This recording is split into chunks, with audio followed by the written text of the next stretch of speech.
লোহার তৈরি দা এবং বাঁশের তৈরি মুগুর দিয়ে যখন আমি এই বাঁশগুলোকে 4 ভাগে ভাগ করে 4টি চটা বের করতে গেলাম, ঠিক সেই সময় আমার হাত ও মুগুরের অবস্থা খারাপ হয়ে গেল।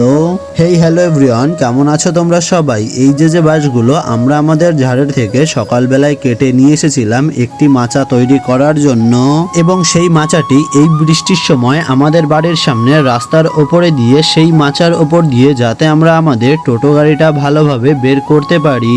এই বৃষ্টির সময় 2 থেকে 3 দিন টানা বৃষ্টি হলেই কিন্তু আমাদের বাড়ির সামনের রাস্তাটা একদমই জল এবং কাদায় পরিপূর্ণ হয়ে যায়। তোমাদের তো আমি এর আগে 2 থেকে 3টি ভিডিওর মধ্যে দিয়ে সবটা জানিয়েছি এবং তোমাদেরকে দেখিয়েছি।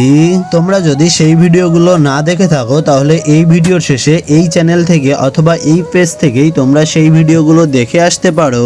বাঁশগুলো ঝাড়ের থেকে কেটে আনার পরে আমি তো বাড়িতে চলে গেছিলাম যে আমি স্নান করে ফ্রেশ হয়ে নেব, কিন্তু আমার মা আমাকে বলল গিয়ে একটু তোর বাবার কাজে সাহায্য কর। আমি তখন মাকে বললাম বাঁশগুলো তো ঝাড়ের থেকে আনা হয়ে গেছে, তাহলে এখন আবার কি কাজে সাহায্য করতে হবে? মা বলল তোর বাবার কাছে গিয়েই দেখ। আমি বাবার কাছে আসার পরে দেখতে পারলাম যে বাঁশগুলো আমরা সকালবেলায় আমাদের ঝাড়ের থেকে কেটে নিয়ে এসেছিলাম সেই বাঁশগুলোকে বাবা এই দা এবং মুগুরের সাহায্যে 4 ভাগে ফাটিয়ে 4টি চটা বের করছে।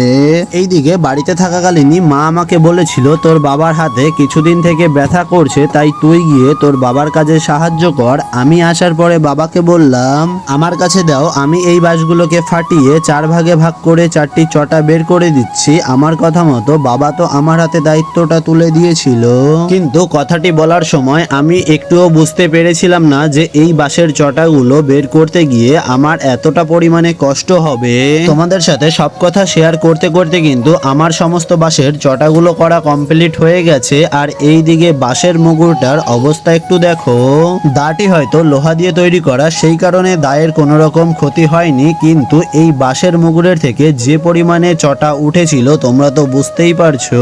তাহলে আমার এই হাতে ঠিক কি অবস্থা হয়েছিল। যাই হোক, বাঁশের চটাগুলো কমপ্লিট করা হয়ে গেলে বাবা কিন্তু বাঁশের এই চটাগুলো সাইজ করতে বসে পড়েছিল। আর এই মাচা বানানোর সম্পূর্ণ কাজটা কিন্তু আমি এবং আমার বাবাই করছিলাম। যদিও বাঁশের মাচাটি তৈরি করে রাস্তার উপরে দেওয়া হয়ে গেলে বাঁশের মাচাটির উপর দিয়ে অনেকেই চলাচল করবে, কিন্তু পার্সোনালি শুধুমাত্র আমাদের টোটো গাড়ি আছে, সেই কারণে আমার বাবাই ঠিক করেছিল নিজেরা একটি বাঁশের মাচা তৈরি করে রাস্তার উপরে দেব।